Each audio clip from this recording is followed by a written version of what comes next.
Hello everyone, I'm the Nerdy Fool and welcome back to Expeditions Viking. So we've finished up all of our goals before we exit this sort of section of the game, this chapter I suppose, where we need to be in Skjern in 2 weeks. Now we could leave early, but from what I understand from looking online, we don't actually get any rewards for that.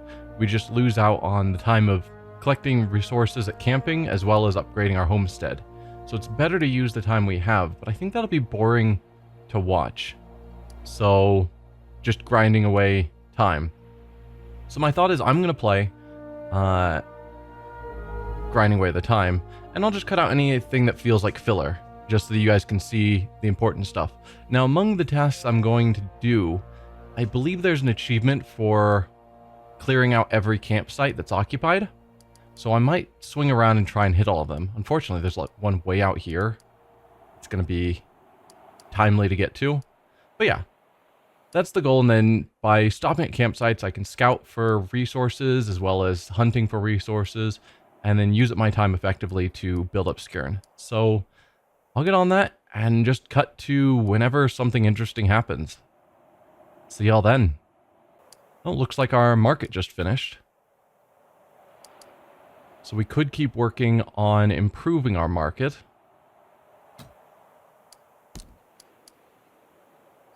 Which would take another week.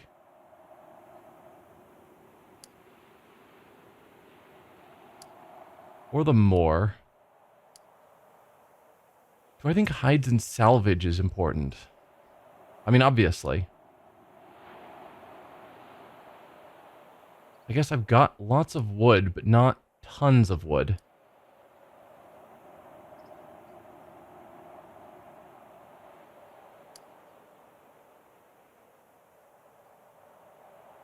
But yeah, I think the ones that give resources are going to be the best things to grab early.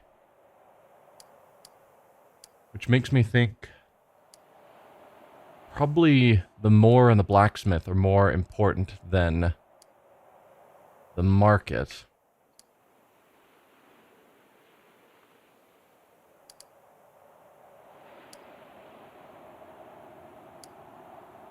Yeah.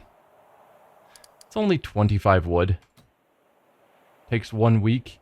Do I use more thralls?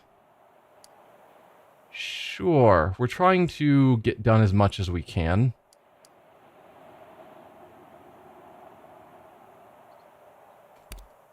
Yeah. Okay. See you guys when something else happens. In the morning, as your herd are packing down the camp and preparing to move out, you notice a hole in the bottom of one of your sacks.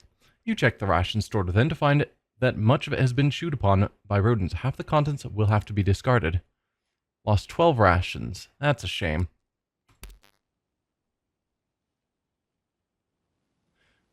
One thing of interest, we are basically out of herbs. And there's no way to acquire more herbs besides looting while exploring areas, or buying more, I suppose. So we can't make more medicine at this point. Interesting. Something to keep in mind. As you come around a copse of trees, you spy the form of a man in the distance. He seems to be struggling with something large on the ground. Let's observe. After a while, he finishes what he was working with on the ground. He then begins to haul a tall pole into an upright position. That is when the grisly truth of his work becomes apparent. A severed horse's head is cast in stark relief against the pale sky. Mounted on the stake, he's attempting to rise. Let's approach. This is a dire task in the making. Whoever he is, a great wrong has been done to him. As you approach, the man ceases his toil and faces you. His hands and arms are covered in blood, and his face,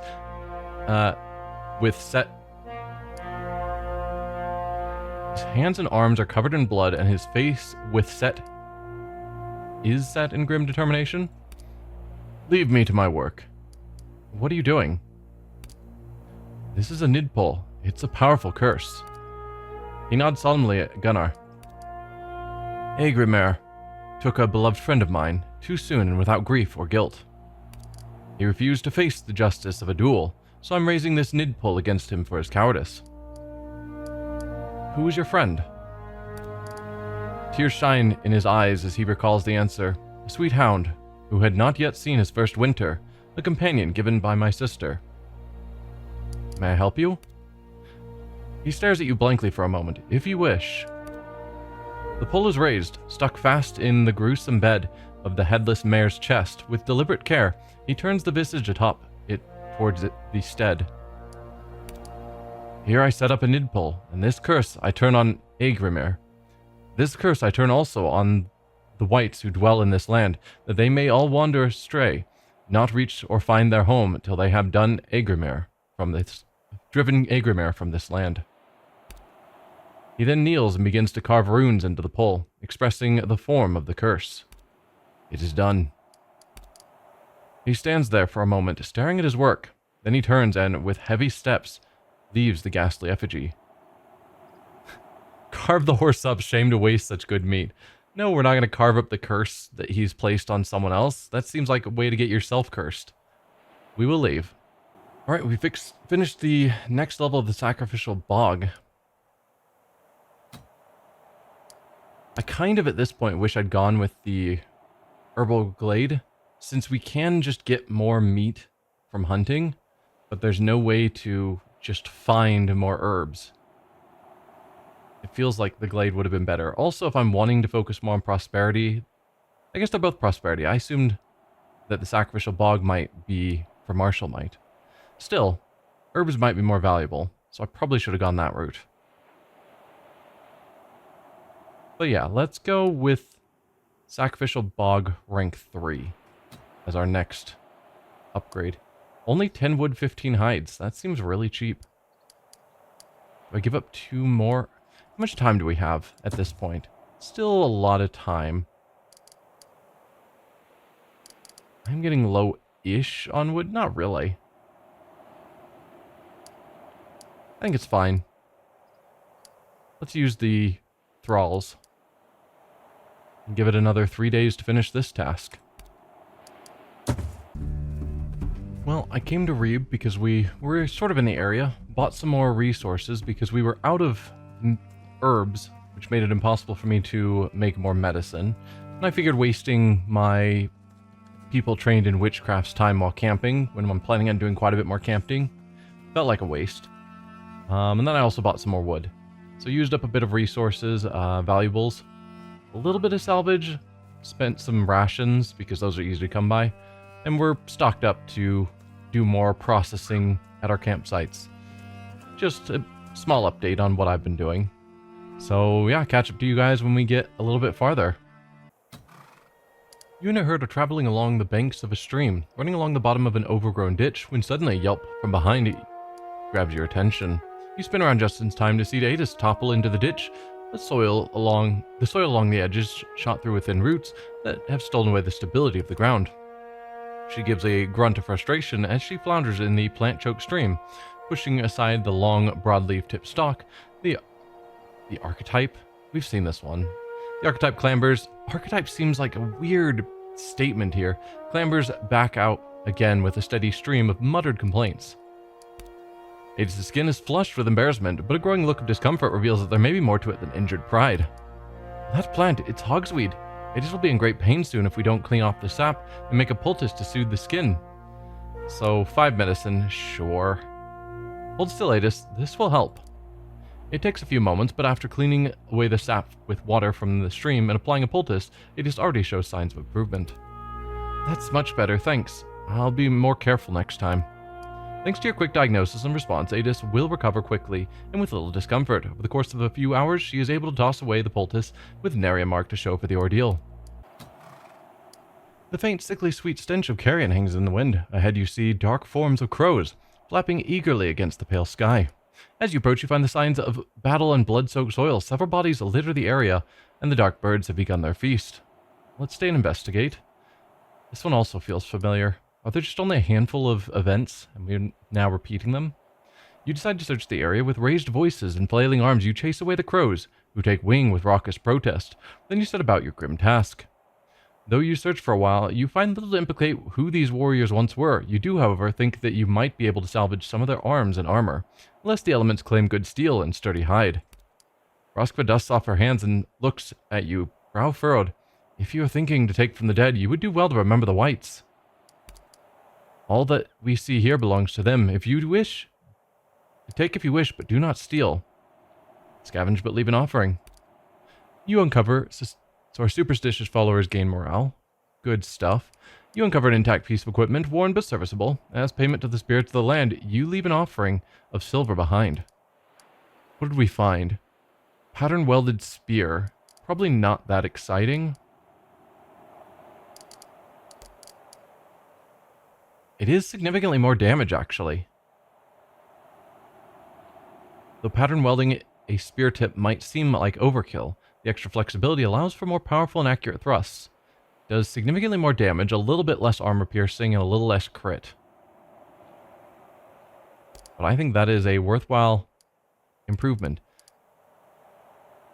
That did have a special effect, which is a shame that we don't have that. But still.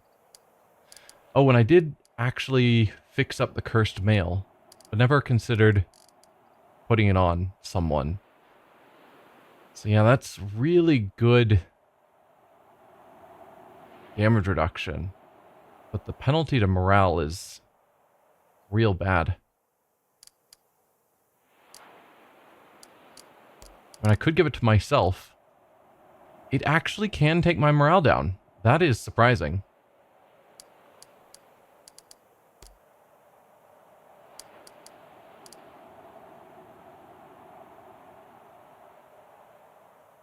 Also, I don't want to tank my movement.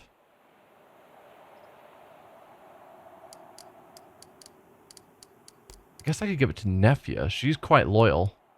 I don't really want to lower her morale either. Kettle's really loyal, but somehow putting him in male feels like a silly choice.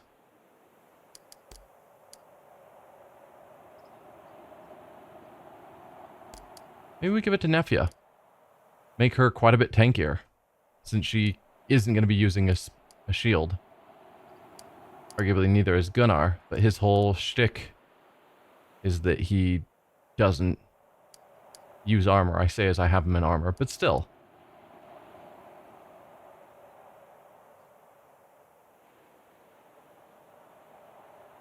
More melee resistance is probably better. Okay. Alright, I think this is probably a good time to stop the episode. I don't know how long it's going to end up being, because I'm probably going to cut out huge chunks. I've cleared out most of the occupied locations. I think the only one I've left is this one. We're now a week from the time of travel.